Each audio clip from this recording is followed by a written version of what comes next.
find out the least value of the expression x plus y plus z plus w into 1 by x plus 1 by y plus 1 by z plus 1 by w, where x, y, z and w are all positive integers.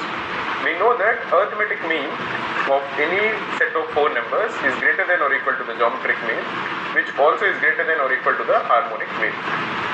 So if you are looking at the 4 numbers, 4 positive numbers x, y, z and w, what is their arithmetic mean? It will be x plus y plus z plus w divided by 4. This is the arithmetic mean of the 4 numbers. And what is the harmonic mean? The harmonic mean is 4 divided by 1 by x plus 1 by y plus 1 by z plus 1 by w.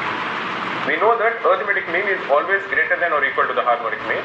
So x plus y plus z plus w divided by 4 is always greater than or equal to 4 divided by 1 by x plus 1 by y plus 1 by z plus 1 by w. Now if you are cross multiplying x plus y plus z plus w into 1 by x plus 1 by y plus 1 by z plus 1 by w is greater than or equal to 4 into 4, which is 16. So the correct answer over here is that the minimum value of the product x plus y plus z plus w into 1 by x plus 1 by y plus 1 by z plus 1 by w is always greater than or equal to 16. So the minimum possible value is 16.